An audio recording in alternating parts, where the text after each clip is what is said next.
the captive Hebrews learned from their rulers and bided their time, waiting to return and rule their homeland through a military monotheism that would be more pure and robust than the strange mixtures in Babylon.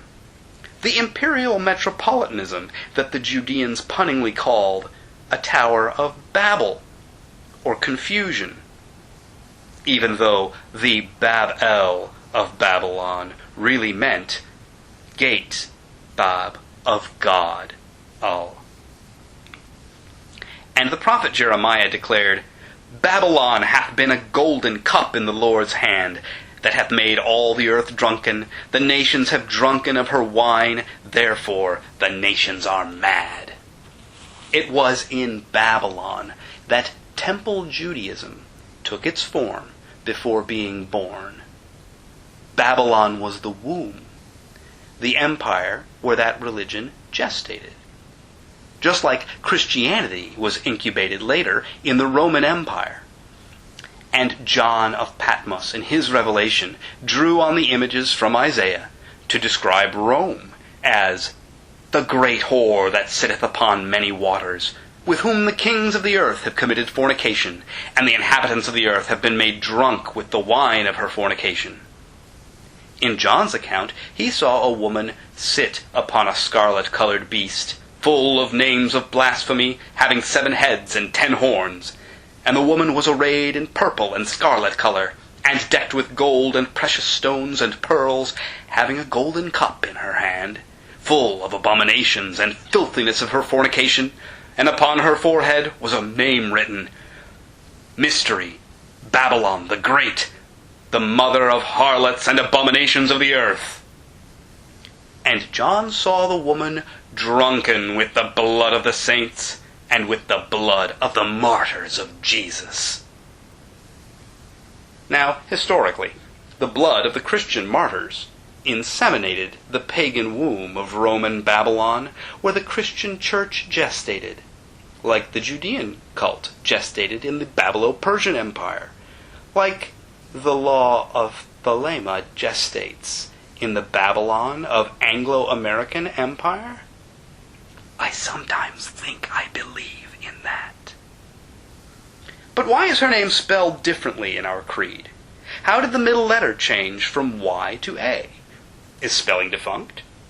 Before we get closer to the spelling of the spell, let's look at something nearby, but further. The Apocryphon of John was one of the many Christian scriptures that were rejected by the architects of what would become Christian orthodoxy. It includes a story of the origin of the world in which there is a great female spirit, whose name is Barbelo. She is the first power, the glory, Barbelo, the perfect glory among the worlds. She became the universal womb, for she precedes everything. Thus, the Apocryphon of John. Some other writings call Barbelo Prunikos, which means lewd one, or harlot.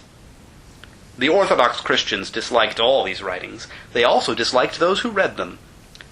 Epiphanius writes about the horrible Barbelo-Gnostics, who can recognize each other by a secret token, a tickling of the palm in a handshake, how they have their women in common, and after splendid meals they fornicate among themselves, and take their sexual fluids in hand, consecrating them as a Eucharist, identifying them with the body of Christ. So too, they take the women's menses and call them the blood of Christ. So says Epiphanius. No one knows for sure where the name Barbelo comes from. Some think it is from a Coptic word meaning seed. Others say the Hebrew Barbeloha, meaning deity in 4 powers. Could Barbelo have something to do with Babylon? To find the spelling Babalon, we must come forward from antiquity to the Elizabethan age.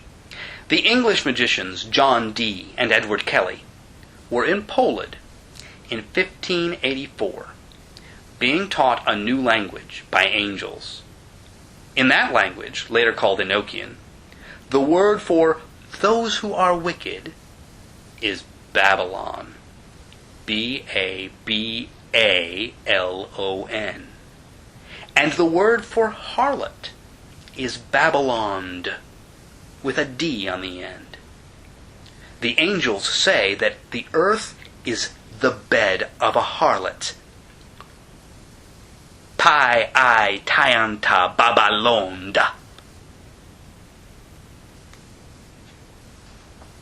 3 years later in Bohemia, that harlot appeared to the magicians, bare-breasted and golden-girdled, saying, I am the daughter of fortitude, and ravished every hour from my youth. For behold, I am understanding, and science dwelleth in me. And the heavens oppress me, they covet and desire me with infinite appetite. I am deflowered, and yet a virgin. I sanctify, and am not sanctified. I am a harlot for such as ravish me, and a virgin for such as know me not. And it was by means of these angels and the magic they disclosed to Dee and Kelly that Aleister Crowley accomplished his visions of the 30 ethers, recorded in the Vision and the Voice. In the ether of Loe, he has a vision of Babylon. And in the frightful abyss of the ether of Zax, he learns the spelling of her name as a spell to restrict the mighty devil Choronzon. And in the nearly utmost ether of Arn, Babylon gives herself in marriage to the master of the temple, to the adept who has given up all that he has and all that he is, to take his seat in the silence and darkness of the city of the pyramids, where is understanding. In a later holy book, the adept VVVVV expanded on the vision of Loe.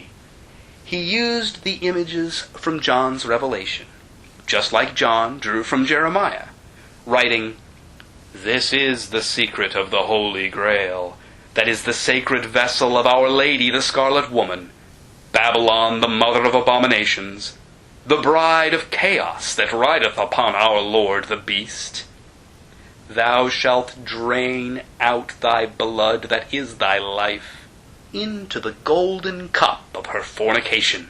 Thou shalt mingle thy life with the universal life. Thou shalt keep not back one drop. Thus, the book of the vault of E.G.C. Babylon's cup holds the blood of the saints.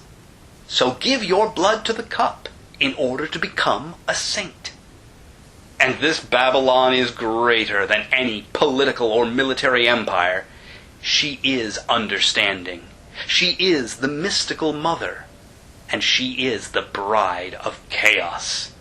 Universal womb to the universal phallus. The 7-lettered name of Babylon and the 4-lettered name of chaos together make 11. Abrahadabra. And later, in Crowley's commentaries on the Book of the Law, he goes so far as to declare that Babylon is the secret name of Nuit that he was given when he attained to understanding. Is it enough to know what I believe? O Babylon, Babylon, thou mighty mother, that ridest upon the crowned beast, let me be drunken upon the wine of thy fornications. Let thy kisses wanton me unto death, that even I, thy cup-bearer, may understand. In the name of chaos.